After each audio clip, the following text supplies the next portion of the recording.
Oke, saya pernah membuat video yang membahas perbedaan arus atau tegangan DC dan AC ya. Itu sudah lumayan lama saya buat ya, silahkan teman-teman nonton. Di situ saya jelaskan tuh perbedaannya DC dan AC ya. Nah, kali ini kita coba fokus membahas yang AC ya, terutama bagaimana membangun rumus-rumusnya. Oke? Baik, kita mulai. Arus AC atau tegangan AC itu dari bahasa Inggris ya, AC itu alternating current ya. Dalam bahasa Indonesia sering disebut dengan arus listrik bolak-balik. Kenapa disebut bolak-balik? Karena memang arah arusnya itu bolak-balik ya, bolak-balik. Seperti getaran ya, bolak-balik. Nah, sedangkan DC kan searah arusnya ya. Baik, sedikit mereview. Jadi arus DC atau direct current ya, itu sumbernya bisa baterai, bisa aki ya. Kalau AC itu ya listrik dari PLN itu AC ya. Sumbernya dari generator. Meskipun ada juga generator yang menghasilkan listrik DC, tetapi itu sudah dimodifikasi ya.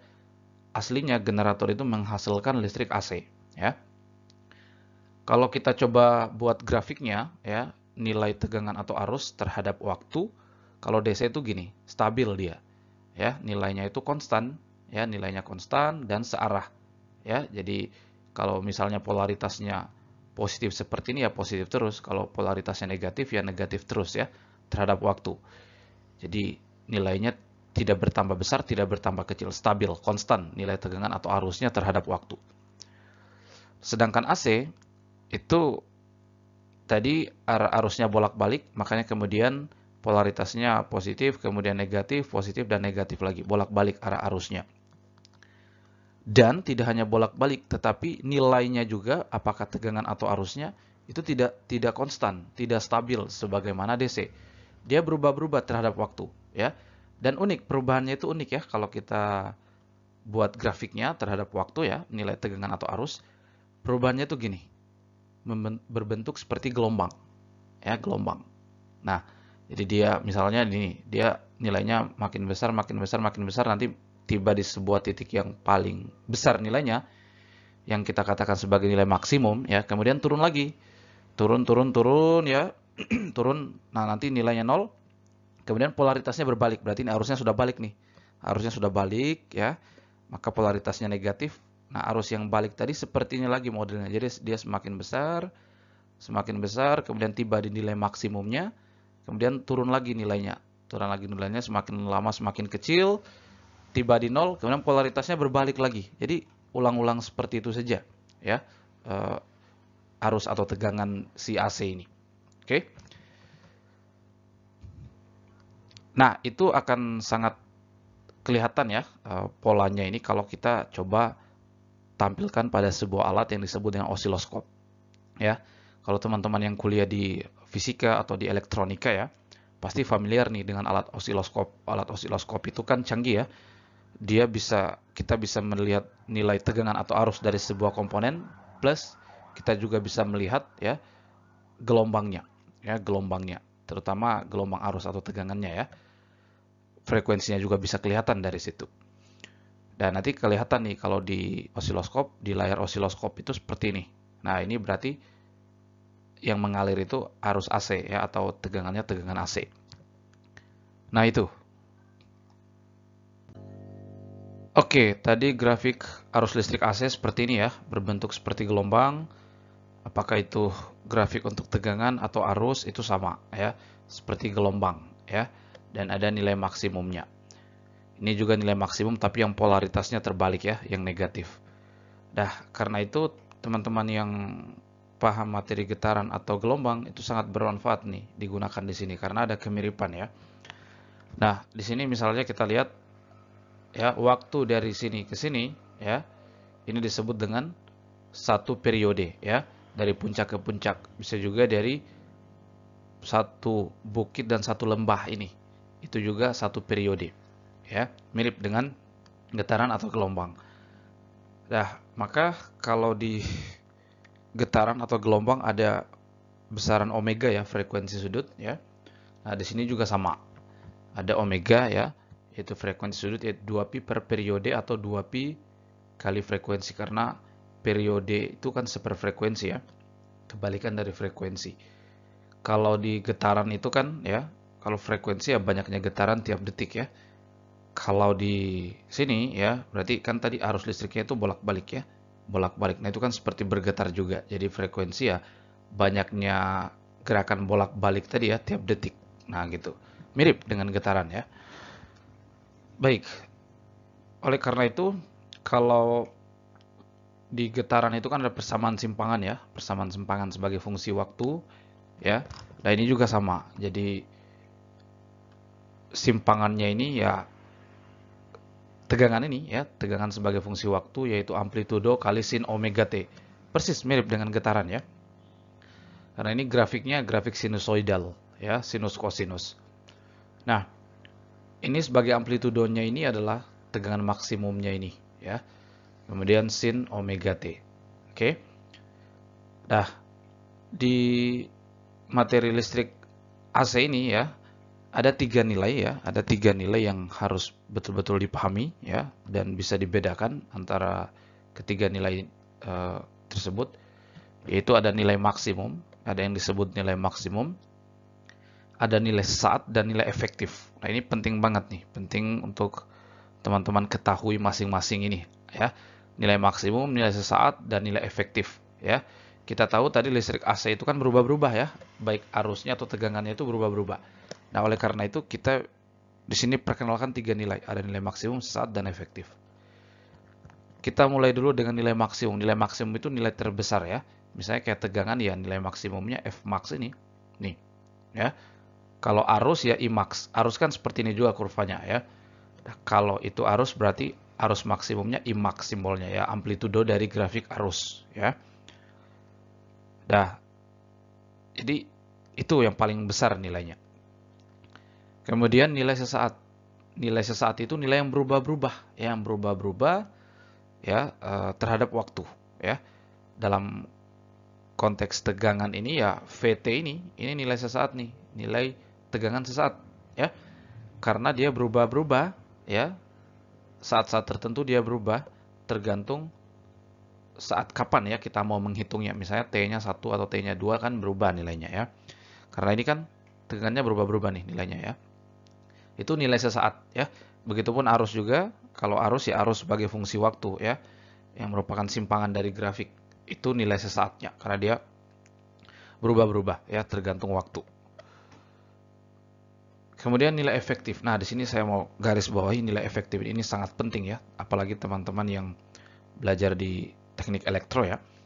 Jadi nilai efektif kan gini ya, pertanyaannya kan gini, kalau listrik AC itu nilainya berubah-berubah ya, tegangannya berubah-berubah, arusnya berubah-berubah. Dah, lalu kalau kita ukur gimana tuh ya kan?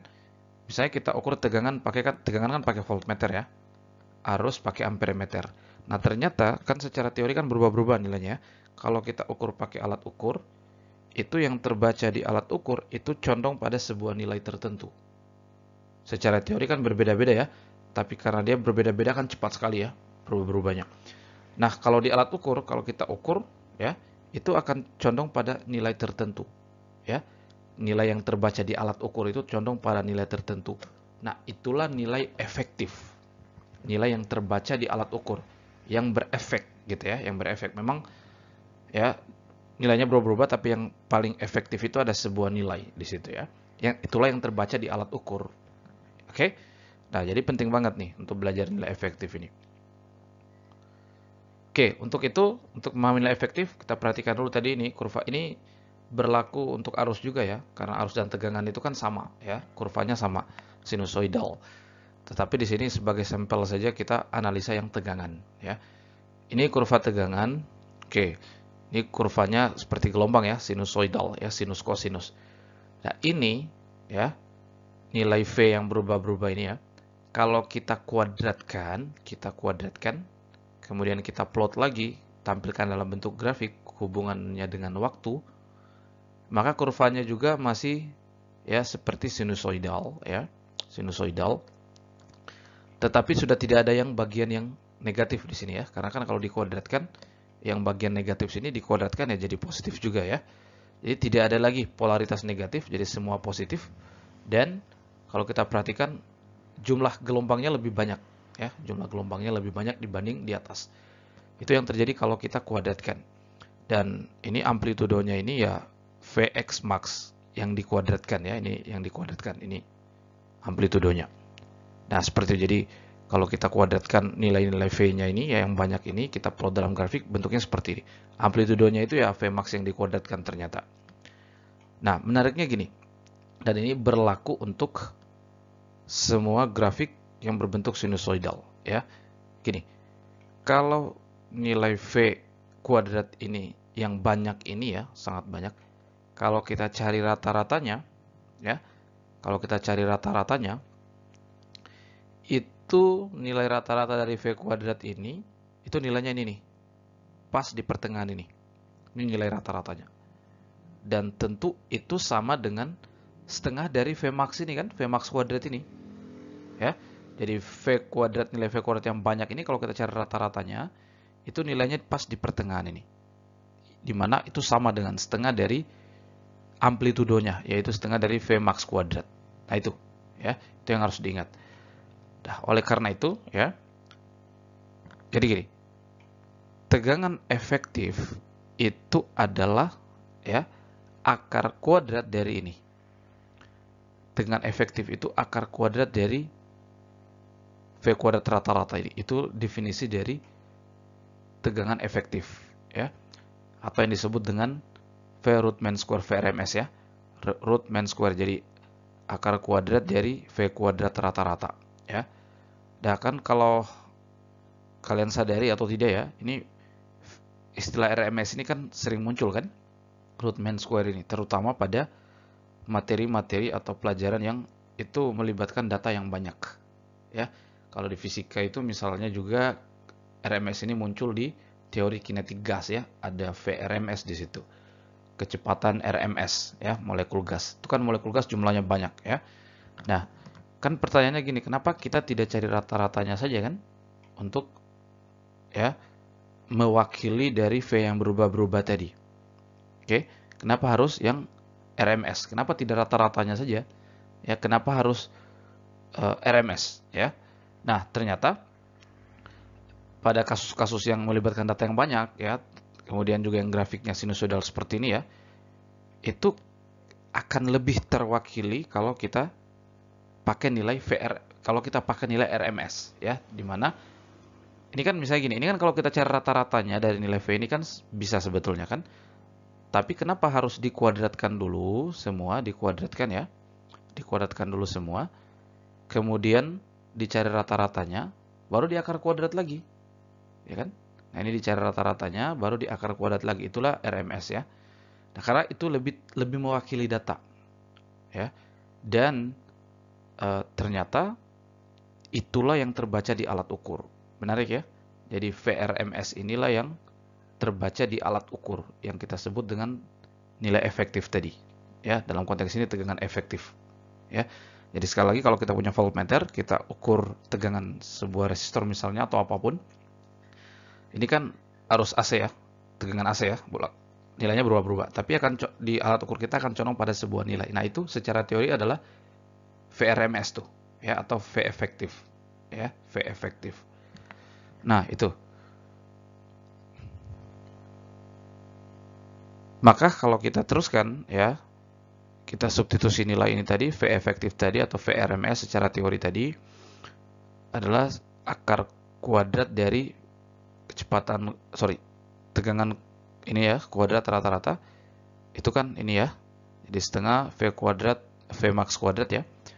Nah ini V max kuadratnya bisa keluar dari akar, berarti tegangan efektif atau tegangan RMS itu ini keluar dari akar, jadi kuadratnya hilang ya. Jadi V max per akarnya 2 ini masih ada akarnya, jadi akar kuadrat jadi 2. Nah itu. Jadi kalau kita mau menghitung nilai efektif, misalnya tegangan efektif, ya kita coba cari nilai maksimumnya berapa, baru kita bagi dengan akar kuadrat dari 2. Nah itulah yang harusnya terbaca di alat ukur. Oke. Ini berlaku juga untuk arus ya, untuk arus listrik sama juga. Untuk arus listrik, karena ini kan sama kurvanya ya, jadi perlakuannya sama. Arus listrik efektif atau yang terbaca di alat ukur ampermeter itu adalah IRMS ya. IRMS itu akar kuadrat dari V kuadrat rata-rata ini. I kuadrat rata-rata ya. Kalau I. Nah, itu sama, yaitu I max per akar kuadrat dari 2. Jadi nilai maksimumnya kita bagi dengan akar kuadrat dari 2. Itulah nilai efektif tegangan atau arus ya. Sama rumusnya. Nah, barangkali saya cukupkan sampai di sini dulu ya materi kita, supaya tidak terlalu panjang. Nanti kita lanjut di konten atau video berikutnya. Di situ kita akan membahas bagaimana kalau listrik AC ini dihubungkan dengan resistor, kemudian dihubungkan dengan kapasitor, juga dihubungkan dengan induktor, apa yang terjadi ya. Dan kalau dihubungkan sekaligus dengan resistor, kapasitor, dan induktor, apa yang terjadi, fenomena apa yang ada di situ ya. Itu kan yang dikenal dengan rangkaian RLC ya. Rangkaian di situ ada resistor, kapasitor, dan induktor. Ada fenomena-fenomena unik apa yang bisa kita temukan di situ ya. Oke.